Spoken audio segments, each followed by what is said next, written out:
Hello, hello.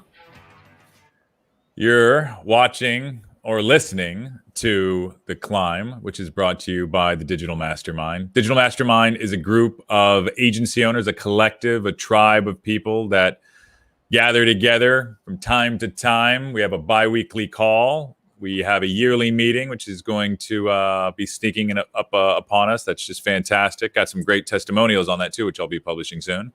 And we essentially get together to share tips, tricks, tools, the latest and the greatest to keep everybody on top of their game so you can be the marketing and agency professional of your dreams. And today we have another fantastic show. Today we have an interview with Phil Lockwood, who's just a solid guy, just one of those guys that you can't stop talking to him. Just tons of great information. He's a really cool guy, has a solid vibe, and we're going to get to that in just a minute. But before we do, I'm going to go ahead and welcome my co-host, business partner, and good friend, David McGraw. There he is. Hey, so I'm really excited about this episode. I really enjoyed chopping up this interview. Phil is like one of the guys that I'd be like, I can work with this guy. He's so many of his ideas just align with me, so I'm all for it. Yeah, he's got a ton of experience. He's done a lot of things that didn't work, and he's really honed on the things that have worked. So it was a great interview, and really enjoyed working with him. Just a ton of experience, and those are the people that have the best stories. Those are the climbs that we want more of. Right. Yeah, I mean, because we don't want to hear about a climb of someone that everything just went perfect and they got, their $1 million account in their first year. And, you're not learning anything from that. That's also more than likely bullshit. Right. Because when you first started out, did you just see people that seemed like they were getting all the breaks and you're like, what is going on? Like, how do they just live in this magical world where everything's going the way that they want it to go? Well, the thing that I looked at is when I saw other companies with their CEO like living in the mansion house with a really nice car, and they don't have that big of an agency, and I know for a fact that their people aren't making that much money, and I'm like, how can you work for someone like that? Your leader needs to be humble and not go out there and be in lavish. And when I guess I would just be like, what are your contingency plans for an economic downturn? Or it's the clients that I've run into, especially early on, that they have like a Ferrari and they have this palatial house, and you see their business and their inner workings, and you're like, they're like a $30,000 millionaire. Like, they don't even have the money. They're just partying like they do, which of course trickles down, and they're not going to have a great company. So then I always felt like, I'm doing everything right. I'm not getting into debt. I'm growing slow and steady. Like, why don't I have all these things? That's what I always fell into, that mental trap of like, why don't I have these things? Why does everybody else get to make bad decisions, make poor decisions, and get to live these better lives? It frustrated me. But then I just realized, why do I care what other people are doing? Do me. Yep, absolutely. That's all you can control. Yeah. And sometimes it's just hard enough to control as it is. And some people, though, like how bad do you want growth, ambition, and a lot of those things? Well, you'll think, I need a certain type of car. I need to have, and we had some of our guests, I need a really cool office. I need, 100 employees. Like, those things will really show the value. Totally. Yep. Yeah. Like I am ready to get a phenomenally awesome car. And I made the decision that I am going to get myself a Cadillac Escalade used because I'm frugal. We just went from phenomenally awesome to well, I just, in terms of an investment, I know that buying brand new is dumb. But I made that decision 3 years ago, and I've been saving for it every week. Like, I put in a little chunk of money into this new vehicle account every week for the last 2.5 years. And I'm like 60% there to being able to buy my Cadillac Escalade in cash. And that's the plan I put in place. Because to me, that's the frugal, smart approach to wanting something special. I think it's different strokes for different freaks, right? I know some people that are. It looks like they're leveraged to the hilt with all the with credit and everything, but they still have enough to keep it in. It doesn't bother them, and there's people that are in the middle. I like the practice that you have, but I don't know if I could be that slow. Where like literally you have a bank account. Is it like at your bank, and then you have like a separate bank account that's called Car Fund, and then you just put money in that every week? You just transfer it. Yep, automatic. God bless you. It's a plan. It's. I mean, we talk about planning for your business all the time. Mm-hmm. We need to apply those same principles to your personal finance as well, so that you can save for the things you want. I already have a fund for my daughter, and I put $50 in a week into this fund. I mean, she's already got $2,800. She's 1 year old. So that's going to be for her to start a business, her college education, whatever she wants to do when she's 18.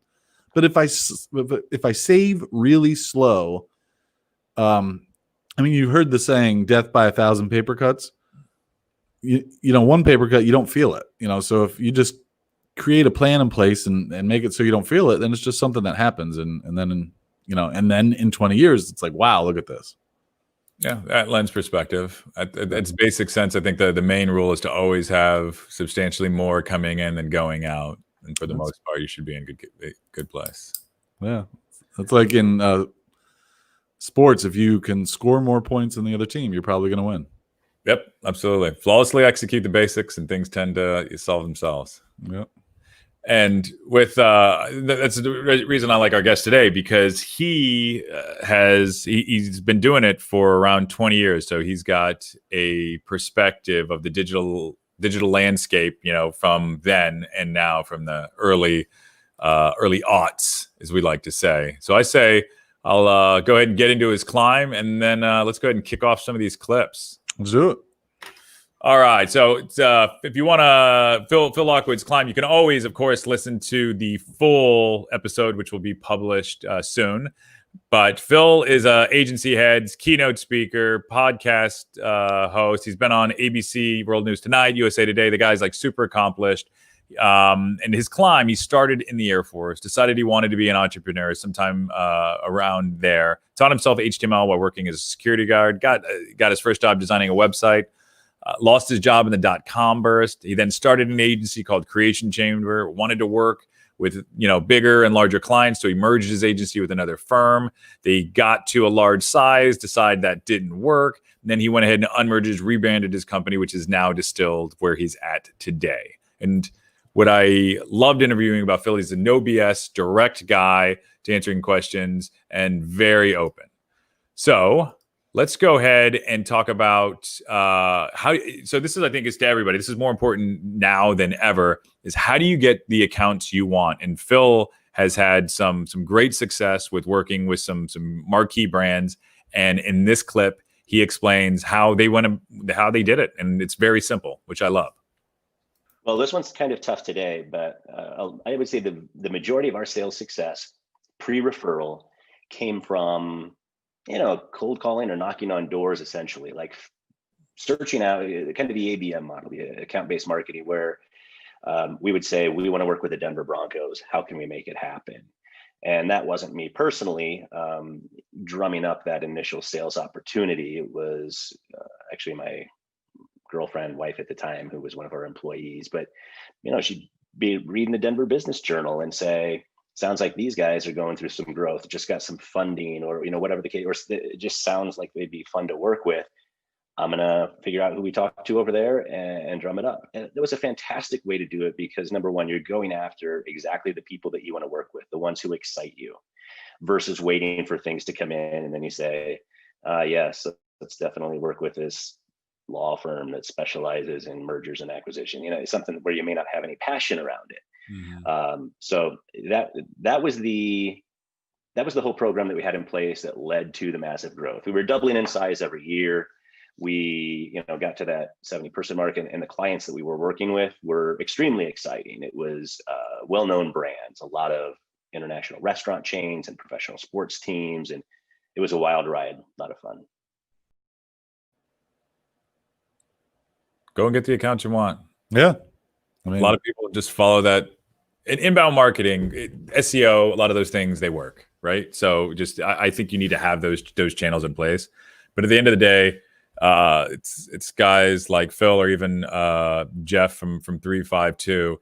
If you want to work with larger accounts, you can't wait. You have to go and get them and figure out a way. And using that ABM model, and essentially just to surmise what that is. If it's essentially you're marketing instead of to a market to a company of one, right, and working your way through it. And that was fantastic for them. They got the accounts they wanted. Yeah, I mean, so I do want to, I guess, play a little devil's advocate though. Is over the 8 years of us just getting whatever came in the door, I was able to learn a lot about a lot of crazy different business models. So, I mean, I would have never gone after some of these clients that came through the door, and I didn't know anything about them, but I learned a lot, and it really does add a lot to me as who I am today and what the things I know. So, I mean, I want to, kind of give that perspective that if you just go after what you want, you're going to miss out on some education. But for the most part now, I'm 100% in agreement of what he just said is go after. But I think also a little bit of nihilism is great, right? Because it's just, all right, whatever. I think it's important because, all right, this comes to us. Let's go ahead and see what it is, right? There could be something interesting. And I share, and it sounds like you have the same, where you're just curious. You're like, well, let's just see what this is. Yeah. Like, let's not just shoot it down because it doesn't fit into we only work with cabinet company, niches, which to me just sounds just like hell, right? Boring. Yeah. And and I agree. There's so much that just learning and borrowing for our business is all those things that are gained from working with all those different types of companies, which to me is the most stimulating thing. Continually learning something new. Right. And with the with the accounts that he won, he was able to essentially trying to set up the next clip where he wanted to scale and he wanted to grow, which I think talks about partnerships. You and I are in a partnership. And then when you were early on, I know you had like a 5-minute partner, right? That just left or something. Right? I mean, I started Oyova with somebody. Yeah. And then they stole $4,000 from me right off the bat. So, I mean, thank God. I mean, it only cost me $4,000. When I look back at it now, I'm like, it only cost me $4,000 to have, at the time, 100% ownership of Oyova. Yeah. So, and the Revital, I started with somebody else, and there was a lot more than that. But it is what it is. But I think in partnerships, there are a lot of important things that work out, and I like a lot of the tips that Phil has, and some there's a couple of them I believe I contend with. So I think that's a great way to tee up the next clip. So many different dynamics that went into this, but essentially things were pretty hot in terms of this industry at the time. Creation Chamber, my agency, had some great big brand clients, and we did some good creative work for them, but I still felt like we were a whole lot stronger on the development side. And there was this competing agency in town called Xylem, and they did like the Chipotle website and Gorilla Glue and a lot of stuff for major brands, and they were super creative. And so there was a little bit of envy there. And at one point, one of our mutual friends said, why don't you guys just merge? And I started to explore this, and I was really wanting to sell the agency at the time anyway. And I felt like if we were going to sell it to, say, a big advertising agency holding company, then a company that was more marketing, more creative focused, like Xylem, would be more appealing than a development shop. That was a big assumption, which may have been one of the initial mistakes. So the idea was, I owned somewhere in the neighborhood of 90% of Creation Chamber at the time, and then Xylem had 2 equal partners essentially. So we brought these partners together. We all then had shared equity in the new entity after we acquired. I owned just under 50%. Big mistake. Somehow, I believe someone's always got to be in charge, and I ended up making a list of rules after this whole experience, and one of them was always make sure somebody owns 51%. It doesn't have to be me, but somebody needs to, because somebody's got to be able to make decisions. So with those partners in place, we all at least were on the same page that the whole idea of bringing these companies together was that we could sell it to a big advertising agency holding company for millions of dollars, and then we could all go our separate ways. So shortly after the acquisition came 2008, and things started to crash. So we had an initial group of meetings with Omnicom, which is a big ad agency company. They flew out from New York. We met with them multiple times about acquiring. Things were looking pretty good. And then things really just fell out of the economy, and they said, we're not going to be doing any acquisitions for the foreseeable future. And then the partners basically found ourselves in a situation being in business together, and we didn't particularly like each other. I mean, I had kind of fundamental issues with a couple of the partners. Others I thought were maybe just, I don't know, inadequate for what we needed to be doing. At the end of the day, I said, I don't actually want to run an agency with you guys. This was just so that it was a means to an end, and we've got to figure something out. So shit hit the proverbial fan. How was that received? It's a long story short. I couldn't convince the rest of them to kind of get on board with what needed to be done. And so I said, I'm bowing out. I mean, I know that I could start from scratch if I wanted to and have more success. Then it felt like an anchor to me. So I resigned and spent the next year trying to get out of my equity position in the company, which cost, I don't know, another 20, 30 grand in legal fees right there. And it was a major pain in the butt, but a good learning experience. It was a miscalculation on my part. It's probably the closest that I would classify anything that I've done in this business as a failure. But failure, that's an end game, not a waypoint.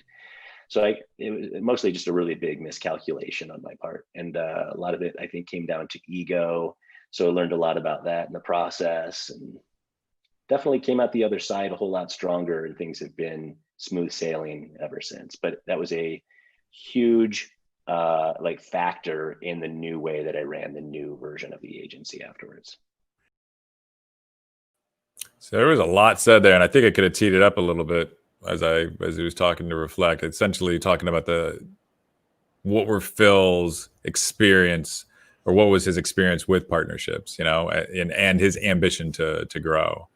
And the one, my big takeaway from that is something I've said is for a long time is you have to like the people that you're working with. It is really important to your day to day. But Dave, I'd like to hear some of your thoughts on what he said there.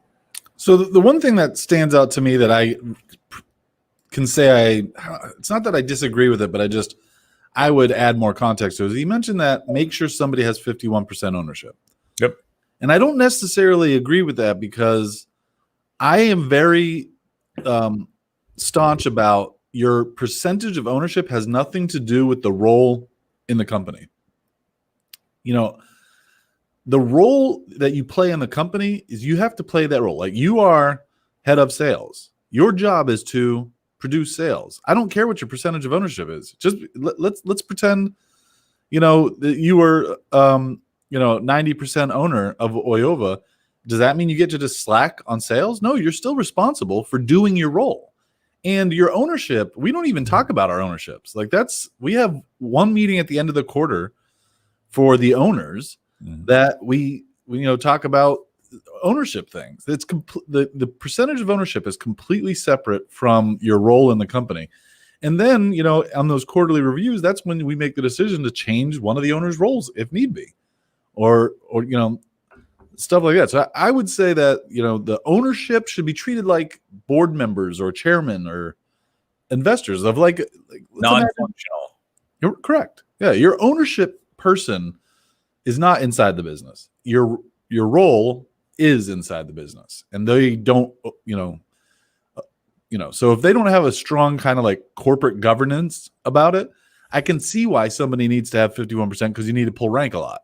Mm-hmm. But have either of us ever pulled ownership rank on either of us? No, we also like each other. We have an understanding. We have similar philosophies, similar values. And I believe that is it's a marriage, right? So if you and your wife, partner, however we want to say it, don't like each other, that's not going to work out. Right? So, and I think that's all right. How do we make sure that we have a healthy relationship? But I agree. If we were to lay out the ones and the zeros, if you don't have a clear function, or using what Carl Sakis said in our previous episode, that it's not going to make sense. It's not going to work out. There's going to be unnecessary, arguments, and it's going to be unclear of what has to happen. And I think, looking at his situation, one of the other negative factors were he partnered with two guys from a separate company. So you're automatically outnumbered, right? So there's a familiarity there that he doesn't necessarily have. So trying to lead something in a direction without the clear functions, to me, is just a recipe for disaster, especially if you don't like working with the people.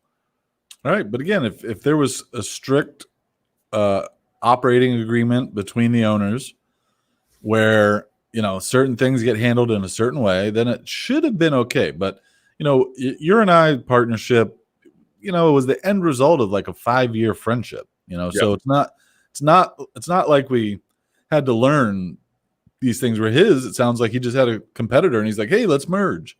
Right. So, which was my first partnership. My first partnership was based very similar in his, where it was just like, okay, hey, you do this, I do this. It just makes sense for us to partner. And that didn't work out. Like, we never got together for drinks. There was almost nothing. It was literally just we barely knew each other. And in that is something I'll never do again. Yeah. I mean, the partnership I had before was equally bad, but how well did you know that person? He was my boss in my full-time job.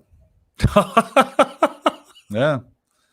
So, it's fine. It was a learning lesson. I mean, it was young, I was super young. So, I'm glad it happened. I'm glad it happened exactly how we wouldn't be here today if it didn't happen like that. So, yeah, absolutely. And here to kind of set up the next clip, why do we merge? Why do we get into partnerships? It's so we can grow, so we can get our agency to a large size, right?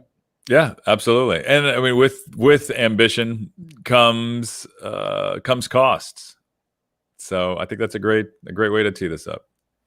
We were at our largest, gosh, it was would have been like 11 or 12 years ago now. And that was, 70 full-time employees in-house in one space, essentially. And then, contractors as well outside of that. But for the past decade, we've tried to be boutique. So, we're 4 full-time employees, and then everything else is contract, and we're all remote. So we've had multiple guests that have grown up to a certain size, right? I think at his height, 70, and he's now down to a handful of people, right?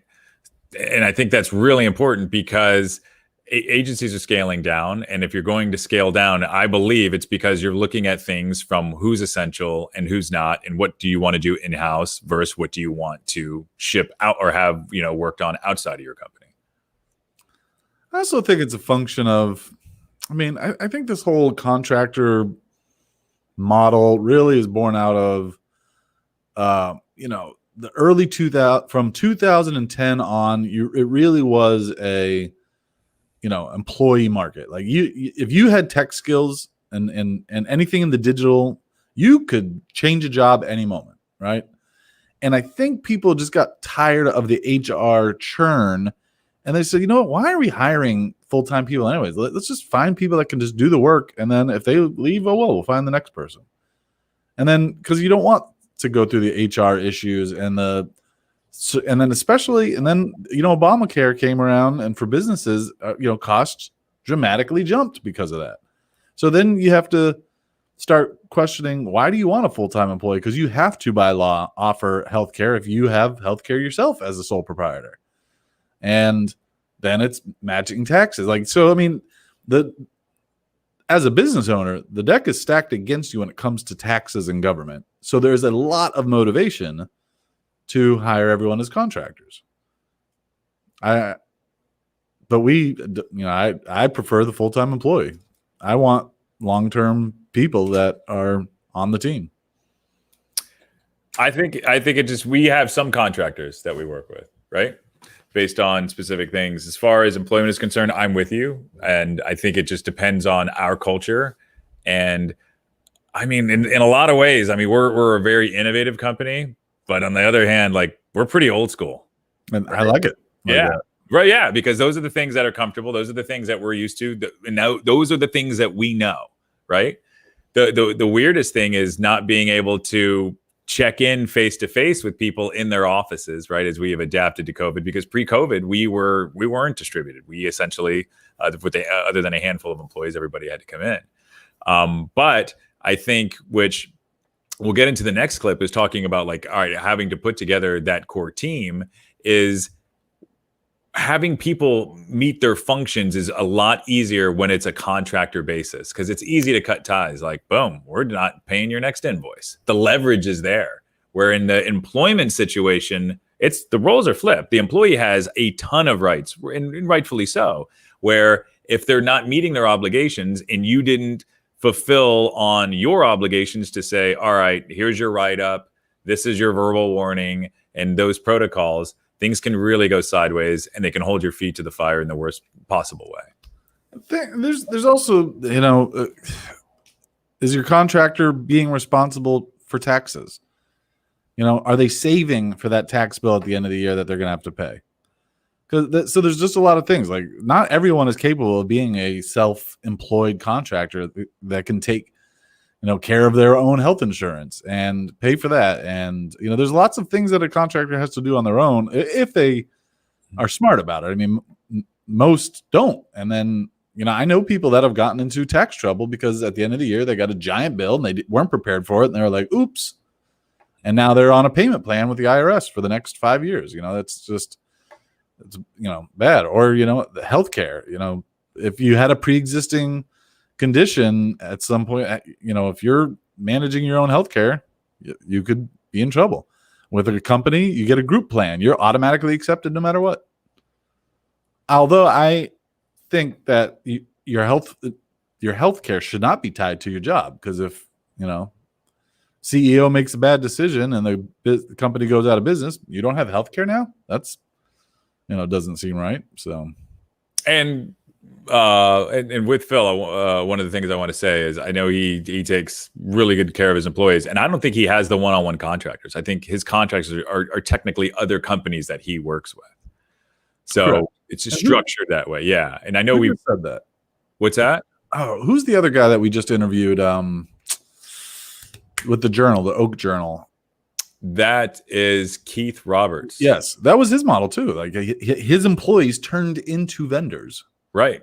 Yeah. And so maybe that's the evolution of everything. Yeah.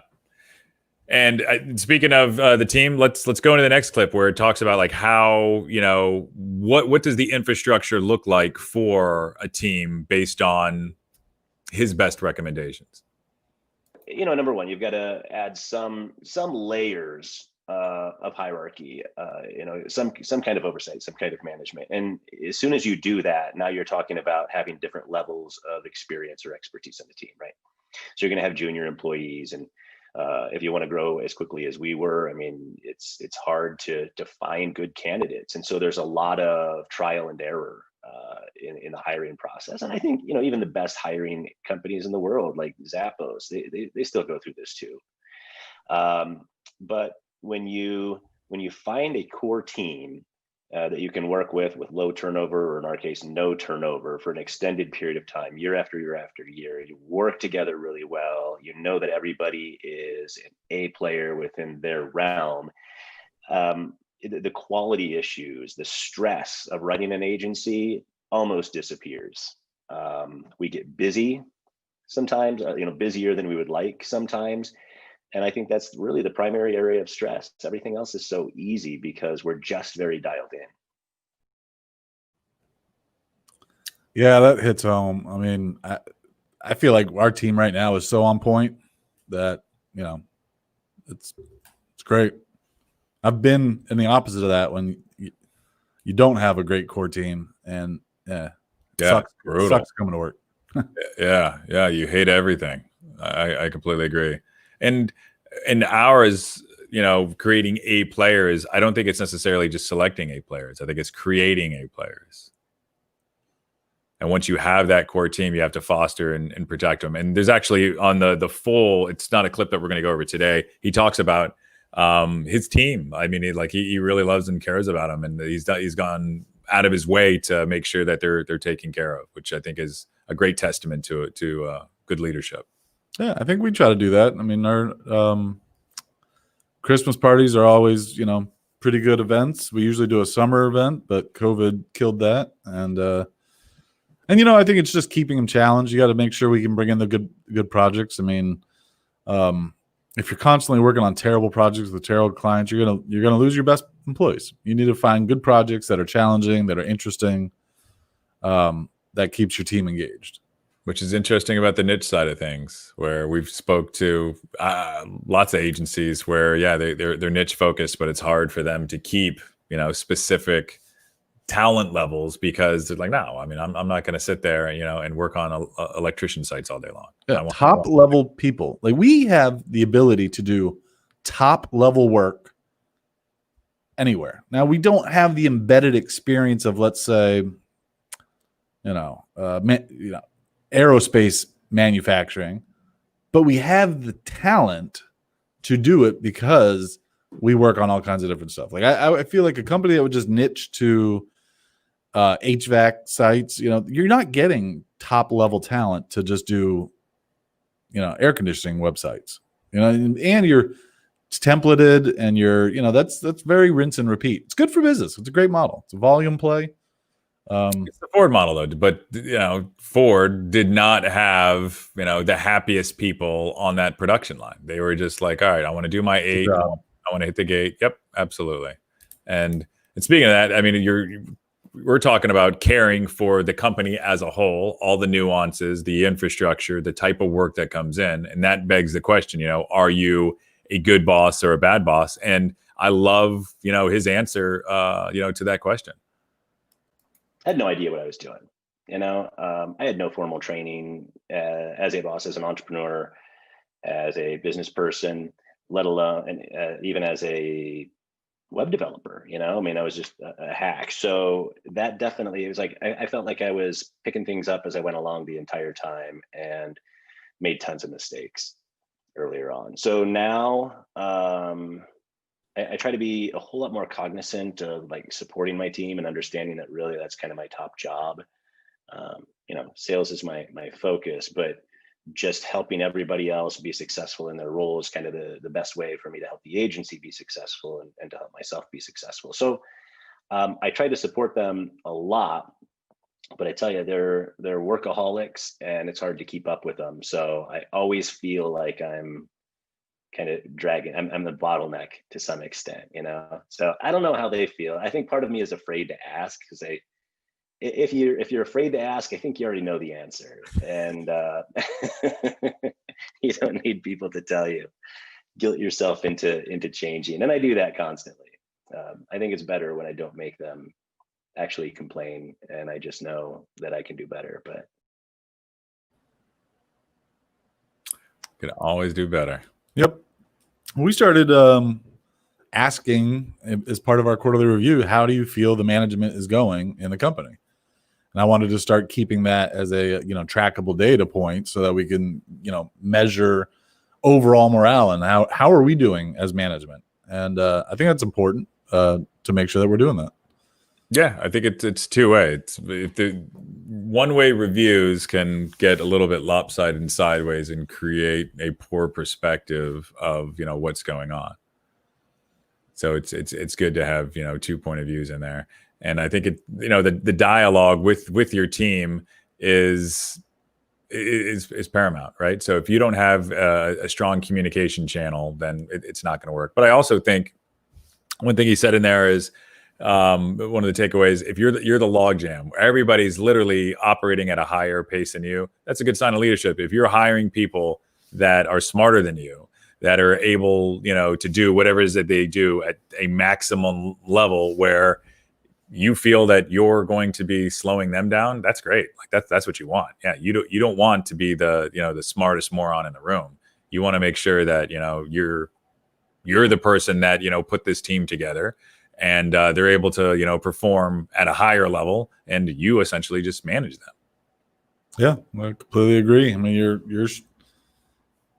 you should be an additive force or a force multiplier for employees, and if you're not, then so I guess that's the difference between the term leader and boss. Boss is not going to build people up. You're just going to assert authority. A leader is going to lead people to where they need to go and grow. Yeah, absolutely, and inspire and have them follow. And there's a lot of work in cultivating that, and I don't think people take the time to reflect and really understand. Like, all right, well, how does this make them feel? These are our values, and understand when you have to push and when you have to pull back. All right, is this a battle worth fighting? And Right. Move on. It's definitely a give and take. So I thought that was great information there. All right. This next question is one based on looking at the landscape. So it's the evolution of website pricing. So let's go ahead and see what Phil had to say about that. I remember in our first couple of years in business, let's say our first year actually, when we were trying to do real sales, we were doing basic websites for like 10 grand a pop, corporate websites, easy stuff. And then we were doing e-commerce websites, and it was very easy to sell those for, north of 50 grand. And then we got to the point where we were doing even, functional transactional websites, but not even the complexity of e-commerce, and being able to charge close to 100 grand for those. Those were not crazy prices. Xylem, the company that I acquired, I think they were probably charging about that much just for a Flash website where it just got cool animations and stuff. But over the years, then I saw like a lot of these basic websites. Some of our prices had to come down in the 5 to 6K range. However, it was a whole lot more efficient because we weren't doing these in raw HTML. The content management systems that we have today, the platforms like Squarespace and Adobe Business Catalyst and WordPress and all of these would just make it so much quicker and easier. So much is templatized. I mean, we used to start from scratch on every single website. And now you've got like Bootstrap and these frameworks that just allow you to hit the ground running. So it was a trade-off. I mean, that average price may have come down, but at the same time, I think we could be more profitable because it took us a lot less time to actually build them. And in my case, I was getting my hands dirty again in this second decade of our existence, so able to build some of these websites and not having to pay expensive developers to do it meant a whole lot more money would kind of stay in the hopper. But I'll say today I feel like things have gone back up. We're charging the same kind of prices for like e-commerce websites and other transactional websites today that we were way back then. I used to love it when I would get an e-commerce lead for a website because I just knew, I was like, oh yeah, absolutely, baby. This is going to make the month. Yeah. Well, to speak to his point about he thinks it's coming back, and I agree with that because I think the market is so flooded with solution providers that suck that now people are saying pay the premium to get the results we want. Not, so many people, how many projects do we get just from saving a client from another, agency or another dev shop or pulling work back from India? And it happens so often. You see it so much. But that's why it's like, you know what? No, we deserve this price. We are this price point because this is what it costs to get the project done right, accurate, and functional in standards, quality. And, so I completely agree with them. Yeah. And do you so did you work on any websites in like the early thousands or know anybody that did? And what they were early thousands, early 2000s? Yeah, of course.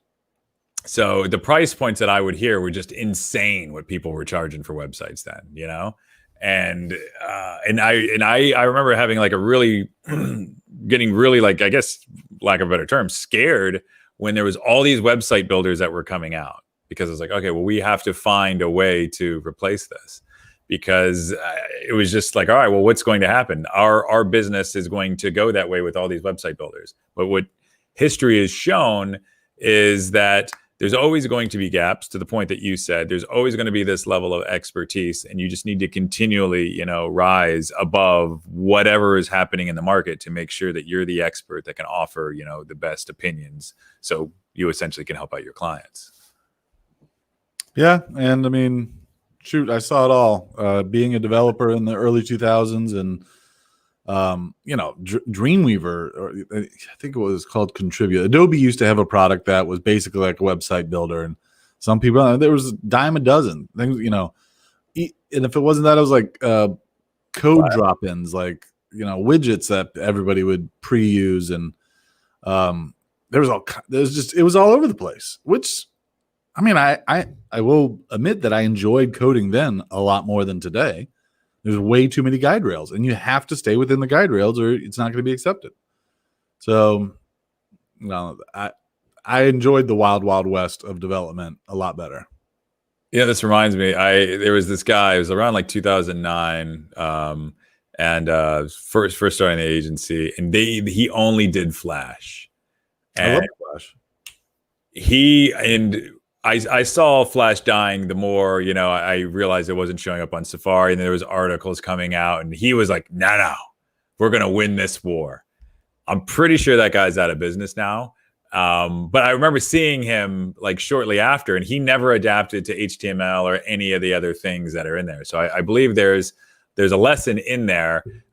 It's essentially don't go too far in one direction. You literally need to just keep your pulse on what's happening from a technology standpoint as well as the market standpoint, or you will no longer be able to afford the beer to be a drinking buddy.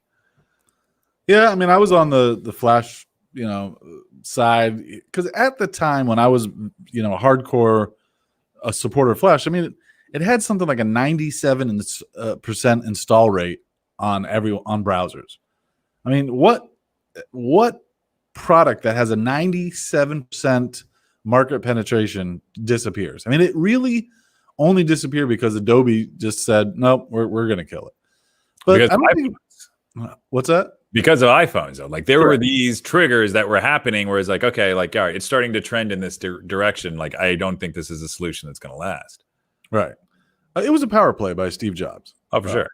But what I will say is that Flash Builder and I don't know this for a fact, but just in using the product, I feel like it's evolved to become Adobe Premiere Pro. Now that I'm getting into movie editing, it feels just like Flash Builder. And because that's what Flash originally was built to be, like a media player and media, and just the action script that came with it allowed it to do the interaction, which turned into games and turned into other things. But now, I mean, those Flash people are probably Adobe Premiere Pro people now. Interesting. I hope so. I know there were a ton of people that were web developers that got into videography, and they literally just left that all aside, which were great referral sources for a while. All right.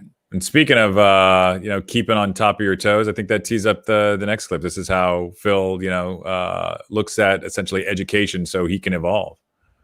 Yeah. I like to pick up a whole bunch of little things from different sources, so no programs really that I've gone through. I haven't worked with, I guess there was a period of time, maybe like 12 months, where I had a coach, but it was more like a, personal development coach, not really related too much to business leadership. And honestly, I think the results of that were dubious anyway. So I think a lot of it just comes down to mindset shift, and for those first 8-9 years, like I said, ego drove a lot of what I was doing. I wanted the money, I wanted the success, I wanted the stature, the recognition. And then after that, after having the reset, I was like, you know what, I'm just going to give a shit about the employees. And it really drives so many decisions. Like, how much do you pay them? Well, I pay them as much as I possibly can because they deserve it. How much freedom and support do you give them to do their jobs well? Well, as much as possible, because they've shown that they can be trusted and that they're very capable. So I mean, I want to believe that it's transformed me, from a leader, from a boss, like kind of night and day over the past 10 years. And again, this is a big thing for me just in life in general. Instead of getting down into all of the use cases, Pat Lencioni, Death by Meeting author, I love his stuff because he gives you the mindset. They're very small books, he gives you the mindset, and you're like, that answers so many questions. If you just get into the mindset, then you don't have to be trained on every single scenario. And a lot of business books and a lot of people want to train around every scenario. Now, what would you do here? But if they say this, I mean, it's just too complex to ever master something like that. So for me, it's just change the way you think about something, and everything tends to fall in place. I love that. How many people do you know that just they pour over, as much, books and everything, and they're continually trying to stay on top of that, but you don't see them moving. It's like they're continually over-educating themselves, but not taking any action. I see it constantly in our industry all the time. There's always a chasing something. There's a new tool, there's a new operating system, there's a new book, there's a new this, and it's just, it's all the time.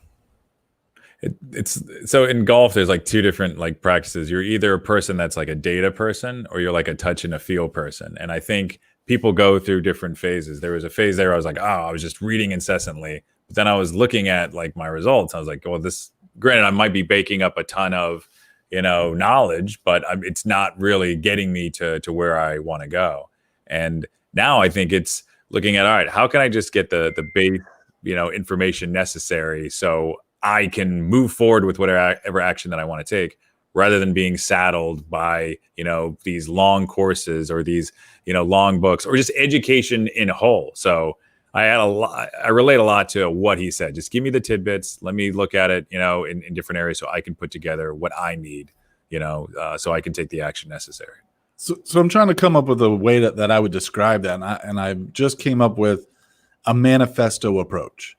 Imagine you're writing your manifesto of how to run an agency and how to do this work. You're not going to write that overnight. You're going to build on that philosophy over time, and you're going to refine it, and you're going to apply those ideas, and then real world results are going to bend it a little bit until you've got your manifesto. And that's how I approach business and our business, and what we do is you need to constantly refine, but it can't, like, I'm not going to read a book and then dramatically change the way we do business. And I see so many people that do that, and I think it's ridiculous. Or a new tool comes out and they're like, throw it all away. We got to use this tool now. Like, what are you doing? So, and unless your core of what you're doing is that wrong, you shouldn't have a dramatic change. So yeah, again, like you said, I hear what he's saying loud and clear. It's just, constant refinements and build towards your book. Yeah. And also being able to change the way you think, but without sacrificing, because what you're talking about is where there's dramatic sweeping changes. And I think that comes from potentially a place of insecurity, like, oh, we've been doing this wrong, or Right. continually looking at what other people are doing and thinking you're going to take a shortcut or jump in line. And the reality is that doesn't exist. And if for some reason somebody gets lucky enough and they pop on something where they read this book and they change and everybody think that's the answer, that's a silver bullet. That's luck. That's not. Yep. Exactly. Like what you were saying, if your business plan is relying on hope, then you don't have a business plan. Yep. No, hope is never a strategy. Right. Yeah, just try to remove as much of that as possible. And speaking of hope, I think that tees up our next clip. He had some great points of what he believes, the future holds for agencies in this industry.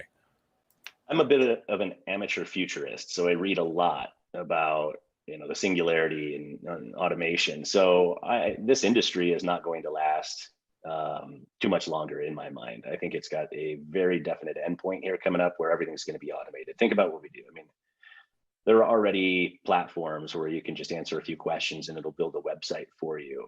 And not something ugly, not necessarily even something rudimentary. It's not exciting yet, but it's like, okay, this is 1.0 and it's already doing stuff where it can go out and pull in your social profiles, pull photos together, and construct navigational menus, populate content, and boom, there's your website.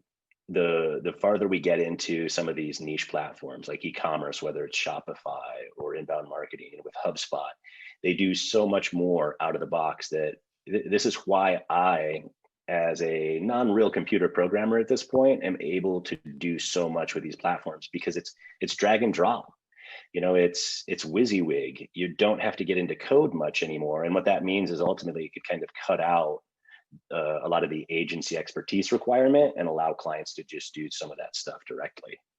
And on the marketing side, I mean, everybody knows, like, when it comes to Facebook and Google in particular, they are all about AI. So how much longer are agencies like us going to be needed to set up Google ad campaigns and optimize those, or to run social media programs? I mean, that stuff's going to be automated. So what does that mean for all of us? The people in this industry, the agencies, and who knows? That's the kind of the magic question. It's kind of the unknown. What comes after that? Once 85% of our jobs are automated, replaced by computers and robots, I mean, there kind of is no next thing. So I spend some time just thinking about what I want to do once I feel like this industry is kind of reaching its endpoint. And it's something, obviously, I think, what's least likely to be automated. And there are very few areas of expertise where there's anything there. And it comes down, for me, I'd like to not have a computer in my next job. Have a smartphone and that's it. I would like to start working with my hands again. I don't know, build boats or something. I guess I'd need computers for that these days. Dark and grim way to end the show. I agree 100%. Especially the inbound marketing playbook. We've talked about it all the time. It's a playbook. It's programmable. And we're a year or two away from AI doing that for you. But so a couple things. I think our focus lately has been on the implementation of automation, right? So because customers still don't want to implement that stuff. And, we partner with SharpSpring and we've done some HubSpot, those automation platforms. We're focusing on how to become really good implementers of automation. That's going to be a skill that's going to be in demand. But I also like how most of our revenue comes from providing solutions, not marketing, right? Marketing is going to be automated. Writing a platform that runs your business, actually, it's already happened. Monday.com is a very kind of automated platform. But again, you still need professionals to set that up. Customers don't know how to set that up. So what are your thoughts? My thoughts are, like I said earlier, you'll have to rise faster than the market. There's going to be a lot of people that suck at what they do, or thought that this was easy or glamorous, and they don't have the grit necessary to go the distance. The fleas on the dog, so to speak, right? It's like, yeah, you don't belong here. This isn't for you. Go find another game. I think it'll clear out a lot of that, which it'll be positive, and it will be mainly solution based, right? Because if you set up all these things that need to be implemented, there's always going to be gaps. Now, some businesses might just, all right, they're going to settle, but I look at it as it's a marathon. And in that race, you need to continually try to be ahead of your competitors in the skills and services that you offer, as well as the solutions that you provide for your clients. And if you can find the good clients that also match those values, you will always be ahead of the game. Yeah, I mean, providing service, we have to remember we're a service-based industry. Yep. If you're not, so we're not providing products, we're providing service, and the service changes. If there's AI out there, somebody still needs to figure out how to use it to the best of, or set it up, or, we talk about things like setting up Google Tag Manager these days. That's not like a, click a button. Wow, I've got Google Tag Manager, So Google will have you believe it is, though. What's that? Google will have you believe it is, though. Correct. But I mean, find ways, like a lot of what they've done with like Google My Business and a lot of these things on the local SEO side, not to get too far into the weeds, And there's companies like Yext where you could make a lot of money setting up citations and doing this, and it's just an automated platform that you go, it's all right, cool. Well, the expertise using that example comes in, telling the person, explaining it to them, selling it to them, and then Sure. all right, it's a lower cost, but where can you now put their dollars so they're going to get a higher return in other areas? And one of our favorite guests just chimed in. Jennifer just said, I didn't address the strategy aspect. That's not ever going to be automated. But what concerns me about the strategy aspect is that I think Google and Facebook and these companies are going to come up with an AI script that's going to test everything, that's going to be your human created strategy. Like chess? Yeah, exactly. Mm-hmm. I mean, for how many decades did people say that, a machine is never going to beat, what is it, Gary Osmapov or whatever, the chess champion? Yeah. Eventually, right. They did. Just, But people will trust a computer up to a point, right? I mean, granted, like calculators probably had some resistance when they first came out, and they're like, oh, wow, actually, yeah, it does match what I could do with my abacus or long division on a piece of paper.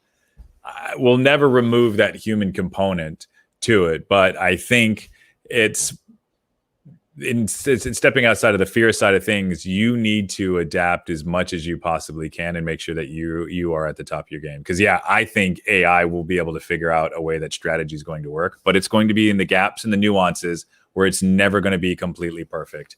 That not at least in our lifetime or career lifetime, that will be completely obsolete as long as we're at the top of the game. If you're not at the top of the game, you deserve to lose. I think within 10 years, I'm going to be out of the industry and I really don't care anymore. I just like Phil said, I want to be off of a computer. I've done my digital life, 41 years of being on, not totally, but let's say 31 years of being on a computer. And like I said earlier, I enjoyed it way, the fun of coding. When I was 15 years old, making websites for Aliens versus Predator is so much more enjoyable than today. And it was just new. It was fun, that was what hooked you. What hooked me wasn't anything to do with a computer. It was just persuasion. I love to see how somebody moves towards something. So, and granted, that's transferable in a ton of different industries. So, within 10 years, we're going to have automated everything. Just look at the leap from 2010 to today. I mean, Facebook was 3 years old. Maybe. Was it 3 years or something like that? Nah, it might have been 4. Was it 2006 or 2008? I think it would have been 2006. Yeah. Okay, yeah, 4 years old in 2010. I mean, it was, a baby. And now it's a dominating force that can sway elections. I mean, it's that powerful now.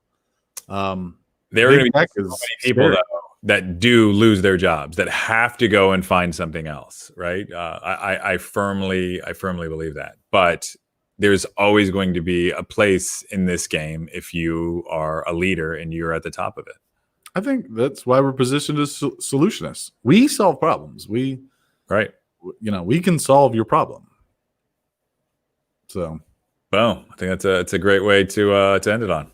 I agree. I want to thank Phil Lockwood. The full interview will be up soon. So get a chance, check that out. And other than that, I'll see you next time. Thank you so much.